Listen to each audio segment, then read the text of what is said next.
Mientras otras guerras han tenido mejor suerte en cuanto a la visibilización y la vergüenza civilizatoria, el pueblo palestino debe soportar hace 75 años todo tipo de opresión, anatemas, persecuciones, vejámenes y crímenes que constituyen un verdadero régimen de apartheid silente o silenciado por las grandes usinas narrativas y por la generalidad de los gobiernos.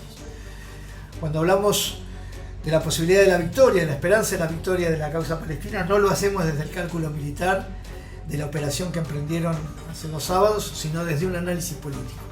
Hay 2 estrategias principales que están en juego hoy en esa región del mundo. Una expresada en el expansionismo de la OTAN, que expresa el despliegue guerrerista anglo-norteamericano que se manifiesta en el Indo-Pacífico, en Europa Oriental, en el Asia Central, en África y obviamente también en la región. La otra es la estrategia de armonización y pacificación que vienen desarrollando los gobiernos y los pueblos de los países que van enrolándose en la estructura del multipolarismo y cuyo arquetipo o emblema o ejemplo principal es la armonización de relaciones entre Arabia e Irán, o la integración de todos los miembros del estrecho que tienen que ver con el estrecho de Hormuz, por donde pasa la energía del mundo, en los BRICS+6.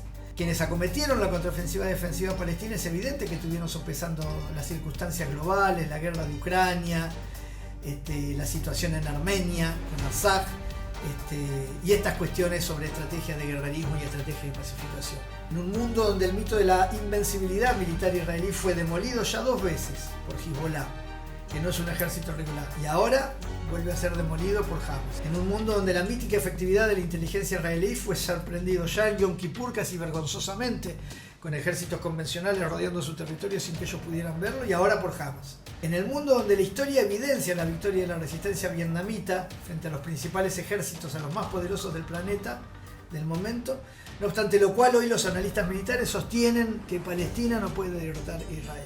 En ese mundo de verdades reveladas que empiezan a resquebrajarse, la resistencia palestina busca una victoria más política que militar, aunque no desdeñe de la posibilidad de lo militar.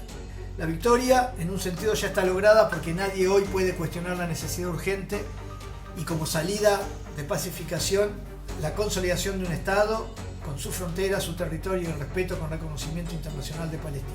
Hasta el viernes anterior a los sucesos, la contraofensiva defensiva, esta certeza estaba en cuestión por la creciente fagocitación territorial que Israel venía cometiendo sobre Cisjordania y el genocidio silente que venía cometiendo sobre Gaza. Más tarde o más temprano el alto del fuego deberá producirse y se producirá seguramente producto de la intervención de los gobiernos que apuestan a una gobernanza global sin guerras. Es claro a esta altura, el costo en vida, si uno lo piensa en esos términos, es terrible, atroz y va a volver tardía cualquier medida.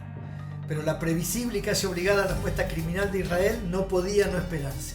Israel quiere generalizar la guerra y ya ha bombardeado Egipto en el paso de Rafah, también el sur del Líbano, Alepo y Damasco en el oriente de Siria.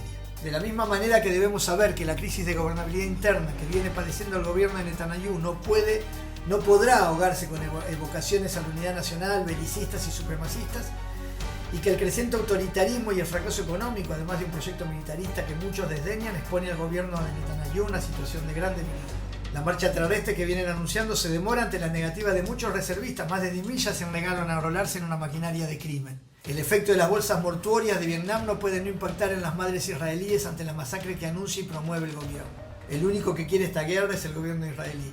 Los familiares de los prisioneros de guerra que están en Palestina se manifiestan diariamente en Tel Aviv contra la respuesta genocida de Netanyahu, que no puede traerle ningún sosiego a sus reclamaciones. Los Estados Unidos, claro, llevaron su portaaviones y un acorazado a la región, pero aclarando que cooperarán solo en inteligencia, sin armamentos y sin personal militar.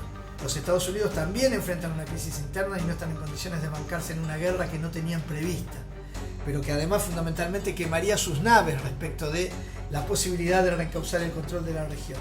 La fatiga belicista y el desgaste del aprovisionamiento de guerra en Ucrania hace que la Unión Europea también esté planteando resolver lo antes posible el desescalamiento de este conflicto. Palestina no es una quimera, es una realidad amasada a fuerza de resistencia de su pueblo y de sus organizaciones.